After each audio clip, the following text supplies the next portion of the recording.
Royal Guard Henry Blackwood humiliated a black woman in front of a growing crowd outside Buckingham Palace. His voice, sharp with arrogance, carried over the murmurs of bystanders. "I told you to step back. This is no place for someone like you," he sneered, his eyes narrowing at Naomi Ellis. The disdain in his tone was unmistakable, and Naomi, poised and confident, stood her ground, despite the humiliation. "I'm not here to argue with you," Naomi said calmly, her voice steady, but carrying an undercurrent of steel. "I've been invited to the Commonwealth Relations Summit, and I would appreciate it if you could direct me to the appropriate entrance." Henry crossed his arms, and the buttons of his jacket sparkled in the morning sun. "Invited?" he repeated mockingly. "Do you really expect me to believe that? I know the guest list, and you're not on it." Naomi's expression didn't falter. "Maybe you should check that instead of assuming," she said. The guard's face hardened and his pride was pricked by her composure. "I don't need to check on anything," he snapped. "I know when someone don't belong. Now get out before I have you thrown out." The small crowd watching the interaction began to murmur louder, sensing the tension. A few people pulled out their phones, recording the unfolding scene. Naomi glanced briefly at the onlookers but remained focused on Henry. "Your behavior is unacceptable," she said firmly. "And trust me, you'll regret this." Henry let out a scoff, dismissing her warning as empty words. "Move along," he barked, "or I'll call security to deal with you." Naomi's jaw tightened, but she refused to let him see how deeply his words stung. Without another word, she turned and walked away, her posture radiating dignity even in the face of blatant disrespect. The crowd parted for her, whispers and disapproving glances directed at the guard.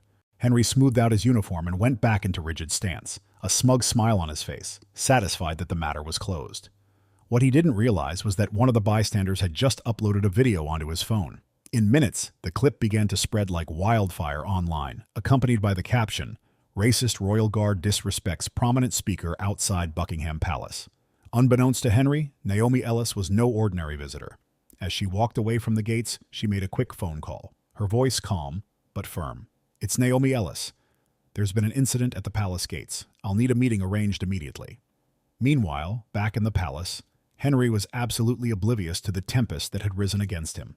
The whole world was to know not only who Naomi Ellis was, but also that bombshell of news that would eventually turn Henry's life upside down. By the time Henry Blackwood's shift ended, the world around him was already changing in ways he couldn't yet comprehend. As he removed his ceremonial uniform and prepared to leave, murmurs among his fellow guards reached his ears. Words like video, disrespect, and trending floated through the locker room.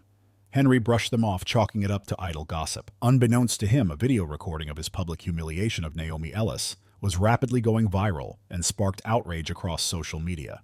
By the evening, Henry's phone began buzzing incessantly. Texts from friends, terse messages from colleagues, and one ominous email from his superior officer all demanded explanations. Confused and annoyed, Henry ignored them and turned on the television. The national news was running a breaking story. His stomach dropped as he saw himself on the screen. The footage was incriminating. Every word he had uttered to Naomi, each sneer, each condescending gesture, it was all there. The news anchor's voice was grim as she laid out the context. The woman he had insulted and dismissed wasn't just anyone, but Naomi Ellis was a highly regarded diplomat and a key speaker at the very summit Henry was tasked with guarding. The caption below the video had read, "Royal Guard's racist outburst against diplomat sparks outrage." Henry's blood ran cold as realization dawned on him. He had committed a mistake and was reaping consequences he could barely handle. He reached for his phone to find numerous missed calls, emails, and social media notifications. His name and face were plastered across each and every platform with hashtags such as #FireHenryBlackwood and #Justice for Naomi Ellis. Just as he was trying to process the onslaught, his phone rang again. It was his superior this time, Commander Lewis.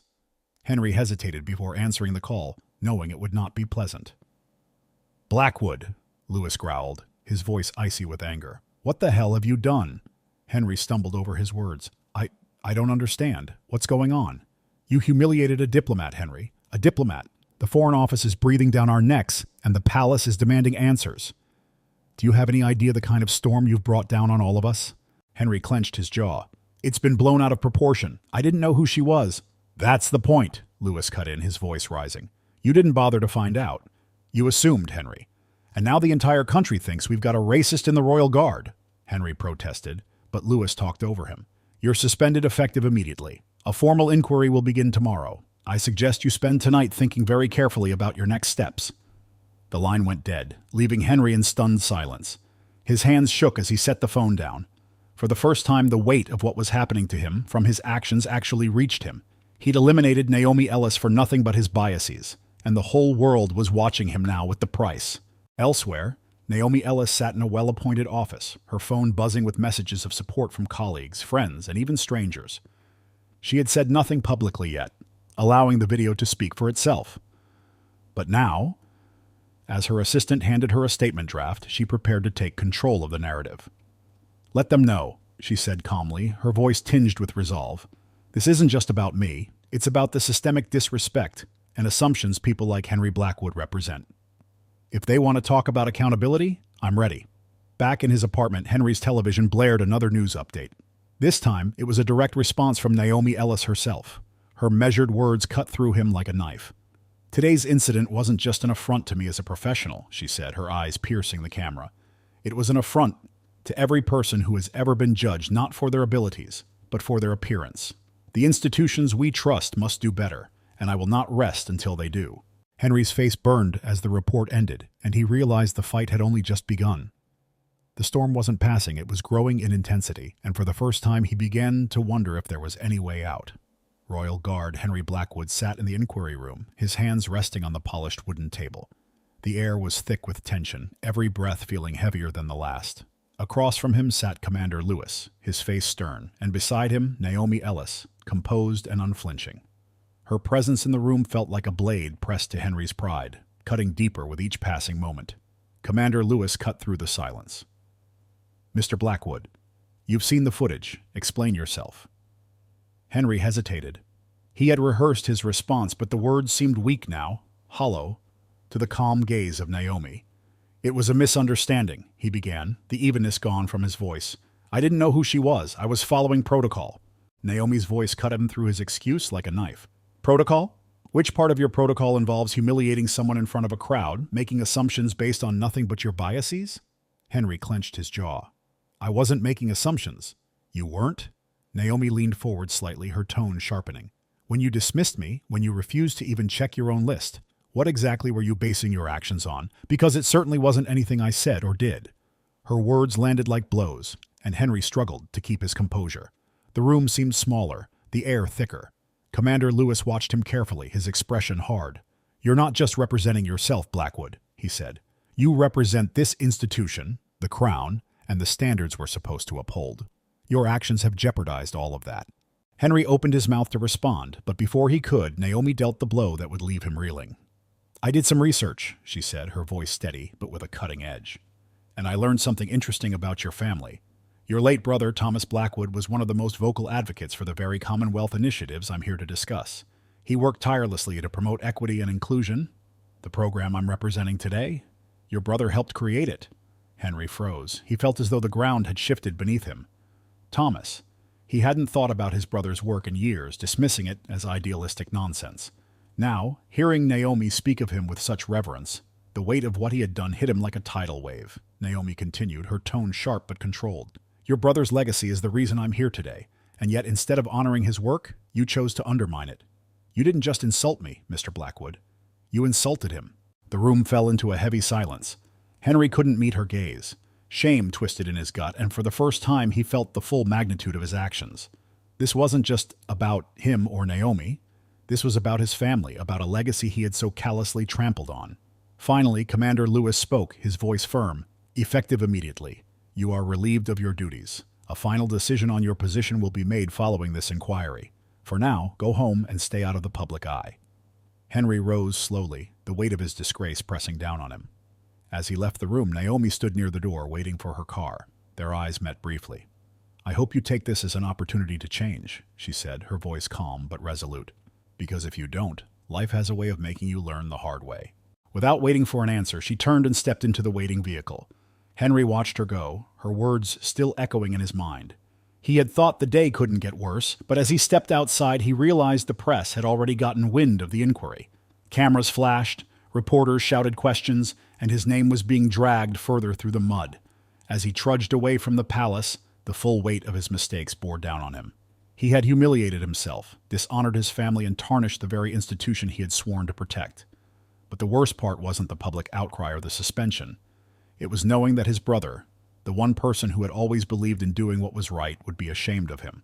And that thought was unbearable. The crowd outside Buckingham Palace surged like a restless sea, reporters jostling for position as camera flashes lit the twilight. Henry Blackwood, now stripped of his uniform and weighed down by the crushing weight of disgrace, slipped out through a side exit in an attempt to avoid them. He wasn't quick enough. The moment his face emerged, questions were hurled like stones. "Mr. Blackwood, how do you respond to the allegations of racism? Have you spoken to Naomi Ellis? Are you resigning?" He didn't answer. He pushed him through the throng, head down, desperate to escape, but the escape wouldn't come, not today. Henry's chance for peace shattered when he stepped back into his house. The knock on the front door did not give him the A&E time to strip off his coat. When he opened it, he stood face to face with the young assistant of Naomi Ellis, whose politeness he found razor sharp. "Mr. Blackwood," she said, extending an envelope, "Miss Ellis has requested your presence tomorrow at the Commonwealth Relations Summit. She believes it's time you face the consequences of your actions in a public forum." Henry stared at her. Shock stamped across his features. "She wants me there? Why?" "She feels," replied the assistant, her cool delivery unmistakable, "that a lesson needs to be learnt, not only for your sake, but also for everybody else."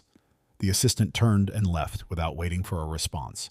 Henry stood in the doorway, clutching the envelope as his mind raced. A public confrontation with Naomi Ellis, at the very event he had tried to dismiss her from?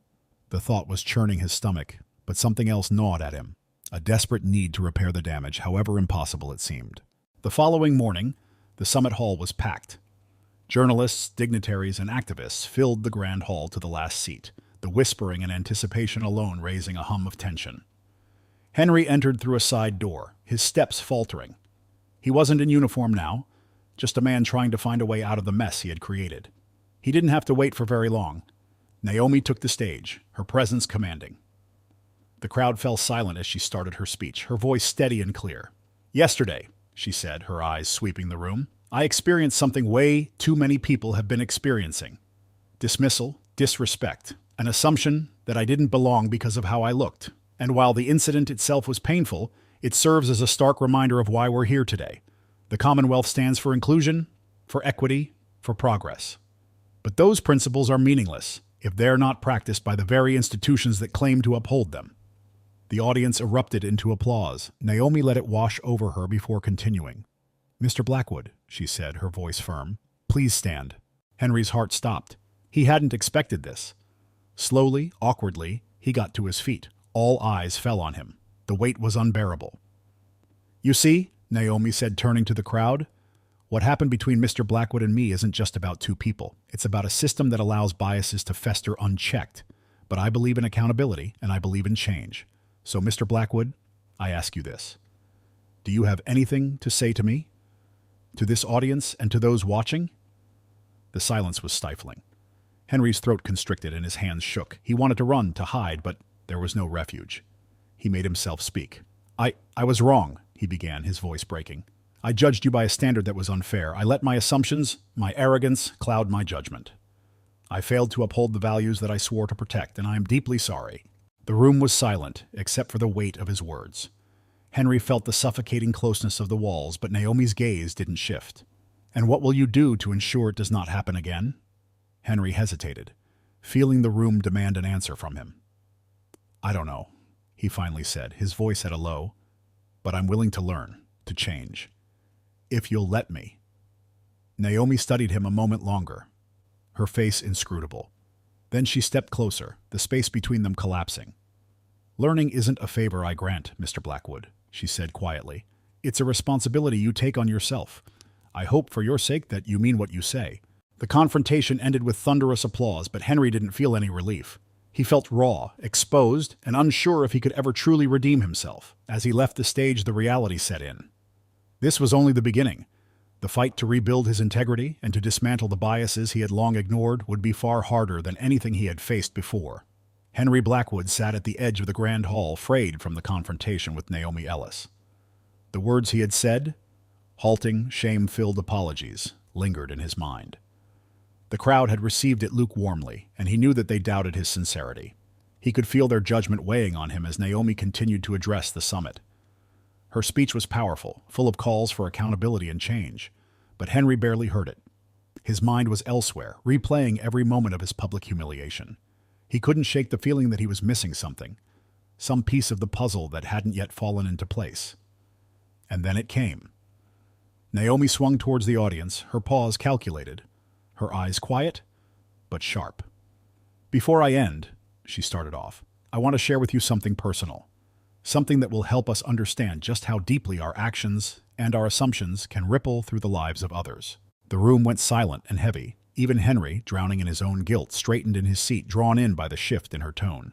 "When I was just beginning my career as a diplomat, I had a very rare opportunity," Naomi said. "A man, highly committed to the ideals of equality and justice, became my mentor. He believed in me when so many others didn't. He opened doors for me and gave me the confidence to stand where I am today." Henry felt a strange pang of unease, a flicker of recognition that he couldn't quite place.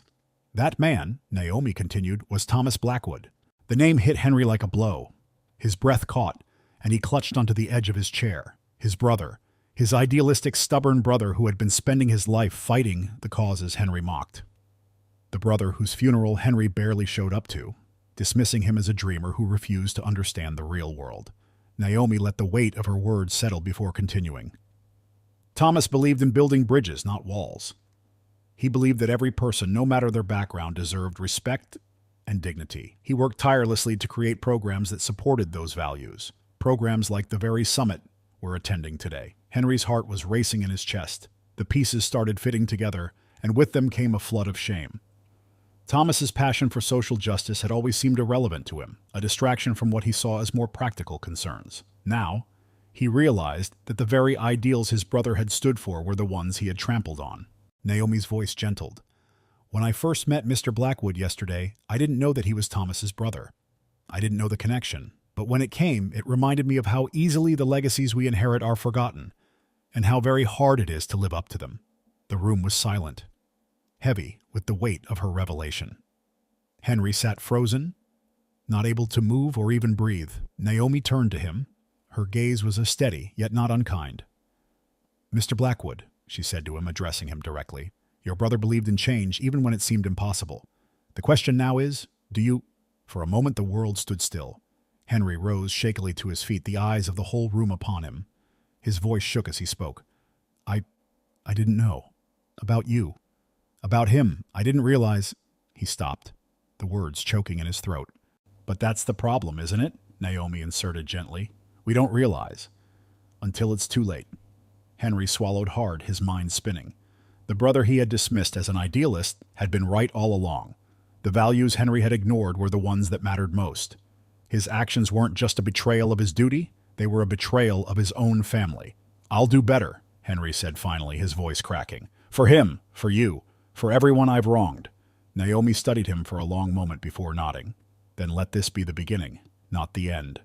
The audience erupted into applause, but Henry barely heard it. The truth was out, and now the real work would begin. He didn't know if he could ever truly atone for his actions, but he knew one thing. He wouldn't let his brother's legacy, and the lesson Naomi had taught him, fade into obscurity. The days following the summit were some of the longest in Henry Blackwood's life. Suspended from his position, he returned to the quiet solitude of his small flat, far removed from the grandeur of Buckingham Palace. His name remained a fixture in the media, dissected and debated, but the noise outside paled in comparison to the storm within him. He had spent so many years dismissing his brother Thomas's ideals, shrugging off his relentless advocacy as naive and impractical. Now, every memory of Thomas burned with clarity. The conversations Henry had ignored, the causes he had mocked, the funeral he had left early. Henry had built walls around himself, convinced that his duty was simply to stand guard, to protect tradition. But those walls had left him blind. Several weeks after the summit, Henry found himself standing in front of a modest community center in the outer part of London.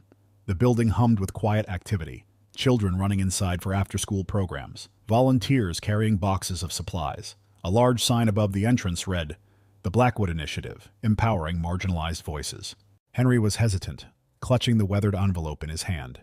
Inside was a letter written by Thomas years before his death, which Henry had discovered only recently among his brother's belongings. It wasn't addressed to him directly, but to anyone willing to carry the torch forward. The words were seared into Henry's mind. "True strength doesn't come from standing still. but from building bridges and breaking barriers. Stand for something greater than yourself. Taking a deep breath, Henry pushed open the door. Inside, Naomi Ellis stood at the head of a small classroom, speaking to a group of young adults about leadership and advocacy. When she spotted Henry in the doorway, her expression flickered with surprise but quickly settled into quiet curiosity. "Excuse me," Henry said awkwardly, addressing both her and the group. "May I speak with you for a moment?" Naomi nodded, stepping into the hallway with him.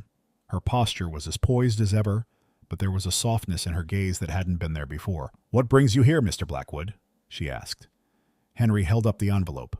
"I found this," he said. It's from my brother. I've spent weeks reading it over and over, trying to understand what he stood for, and I realized that I've been wrong about him, about you, about everything. I don't expect forgiveness, but I want to do better. I want to help." Naomi studied him for a moment, her expression unreadable. "Help how?" she asked finally. "I don't know yet," Henry replied softly but with sincerity in his tone. "But I'm here to learn, to listen, and support the work you and Thomas have believed in." For the first time, Naomi totally relaxed her guard. "It's not about forgiveness, Mr. Blackwood. It's about accountability and the willingness to change. If you're ready for that, there's plenty of work to be done." Henry nodded, feeling a weight lift ever so slightly from his shoulders. It wasn't redemption, not yet, but it was a start. The following months would find Henry quietly but staunchly volunteering with the Blackwood Initiative. He avoided any spotlight, preferring to dedicate himself to the work at hand, organizing events, mentorship of youth, learning about the struggles he previously cast aside. And bit by bit, this man standing so rigid at the gates in front of Buckingham Palace opened his eyes to the world around him, not as a something he must guard against, but something that needed nurturing and protection. Naomi also began to perceive him differently. She did not let him forget how much he hurt her and her son, but the effort he was making to atone for those wrongs counted. Together, they were sharing stories of Thomas. They found common ground over their grief and determination regarding his legacy. The story of Henry Blackwood did not disappear from public memory, but its meaning changed over time. Where he had once served as a symbol of ignorance and prejudice, he became a testament to the power of transformation. Sure proof that change, though difficult, was possible. And what Henry learned stayed with him for the rest of his life. Respect is a thing to be earned, not demanded.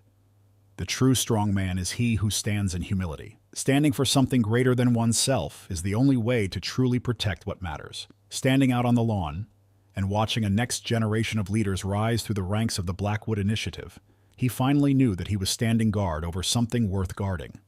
Not this time, and he stood not alone.